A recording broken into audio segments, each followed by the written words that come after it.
নির্বাচন নিয়ে আমরা সকলকে আশ্বস্ত করতে চাই। এখানে নির্বাচন কমিশনের প্রতিনিধি আছেন। নির্বাচন 12ই ফেব্রুয়ারি ঘোষিত হয়েছে। নির্বাচনের সকল প্রস্তুতি তারা শেষ করে এনেছেন এবং নির্বাচনের জন্য সাধারণত যে ধরনের চ্যালেঞ্জগুলো থাকে সেই ধরনের চ্যালেঞ্জগুলো মোকাবেলায় সরকার পূর্ণ প্রস্তুতি নিয়েছে। এখন দেখা যাচ্ছে যে কিছু বাড়তি চ্যালেঞ্জ আমাদের সামনে চলে আসছে। সেইগুলো মোকাবেলা করার জন্য আমাদেরকে আসলে আরও বেশি প্রস্তুতি নিতে হবে। আপনারা জানেন যে নৃশংস একটি হত্যাকাণ্ডের শিকার হয়েছে ইনকিলাব মঞ্চের মুখপাত্র, আমাদের সকলেরই প্রিয় হাদি, যাকে আমরা এখন শহীদ হাদি বলছি।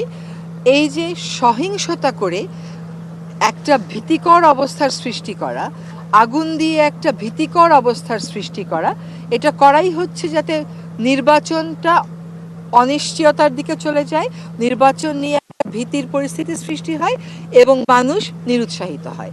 সেজন্যই আমরা বাড়তি কাজ হিসেবে বলছি এই ব্যবস্থাগুলো আজকে দেখছেন, ভোটের গাড়ি, এগুলো হচ্ছে জনগণকে বলা যে সরকার নির্বাচনের জন্য বদ্ধপরিকর। সরকার জানে জনগণও ভোট দিতে খুবই আগ্রহী, রাজনৈতিক দলগুলো নির্বাচনের পক্ষে আছে। এই সময়ে ইন্টারনাল বলেন বা অন্যরকম বলেন, সেখান থেকে যত চ্যালেঞ্জগুলো আসবে সেগুলোকে আমাদের মোকাবেলা করতে হবে, সেগুলোর জন্য বাড়তি প্রস্তুতি আমাদেরকে নিতে হবে। এখন নিরাপত্তাটাকে একটা বড় ইস্যু করে ফেলা হচ্ছে মানুষের মনে ভয়টা ঢোকানোর জন্য। কিন্তু সেটাই যদি হতো, মানুষ যদি ওইটাকেই ভয় পেত, তাহলে কি জুলাই আগস্টে মানুষ এভাবে করে প্রাণ দিত না তো। এই জাতির ভয়কে জয় করার একটা ইতিহাস আছে, এই জাতীয় সেই ইতিহাস আবারও নিশ্চয়ই পুনরাবৃত্তি করবে। আর আমরা এই ভয় দিয়ে জয় করার যে একটা অপচেষ্টা, সেটাকে একেবারে ঘুরিয়ে দেওয়ার জন্য আমাদের প্রস্তুতিটা করে যাচ্ছি এবং প্রস্তুতি আরও জোরদার হবে। আমি নিশ্চিত যে নির্বাচন কমিশন স্বরাষ্ট্র মন্ত্রণালয়ের সাথে তাদের যে কোঅর্ডিনেশনটা আছে সেটাকে আরও বাড়িয়ে নেবে। যখন অগ্নিকাণ্ডের ঘটনা ঘটে আমরা বুঝবার চেষ্টা করছিলাম যে কোথা থেকে এটা এসেছে, সে সময় আসলে একটা ট্রমার সিচুয়েশনেও জাতি ছিল, এটাকে নিয়ে একটা বাড়তি ক্রাইসিস করা হয়েছে। আজকে স্বরাষ্ট্র মন্ত্রণালয় থেকে স্পষ্ট করা হয়েছে যে প্রাথমিকভাবে 31 জনের একটি তালিকা প্রস্তুত করা হয়েছে এবং তার মধ্য থেকে আমার শেষ খবর পাওয়া পর্যন্ত 17 জনকে গ্রেফতার করা হয়েছে। যে সংবাদপত্রগুলো আক্রান্ত, সেই সংবাদপত্রগুলোর সাথে একসাথে কাজ করে দোষী ব্যক্তিদেরকে চিহ্নিত করে সরকার তাদেরকে আইনি ব্যবস্থার মুখোমুখি অতি অবশ্যই করবে। এবং এটা করতেই হবে আমাদেরকে, এই জন্য যে মানুষ যাতে বুঝতে পারে যে এরকম অপরাধ করে পার পাওয়া যাবে না।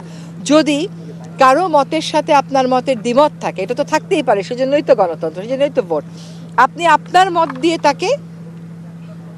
তার উল্টো একটা ন্যারেটিভ করেন, ঠিক যেই কথাটা আমাদের শহীদ হাদি বলেছিল, কিন্তু আপনি তাকে কাজ করতে দেবেন না, একটা ভয় ছড়াবেন, তার কার্যালয়ে আগুন লাগিয়ে দেবেন, এটা কোনোভাবেই বরদাস্ত করা হবে না। ঘটনা বিশ্লেষণটা যেন আইন শৃঙ্খলা রক্ষাকারী বাহিনী করতে পারে, সরকারের যে গোয়েন্দা সংস্থাগুলো আছে তারা করতে পারে। সেজন্য আপনাদের কাছে যা তথ্য আছে সব তথ্য দিয়ে তাদেরকে আপনারা সাহায্য করেন।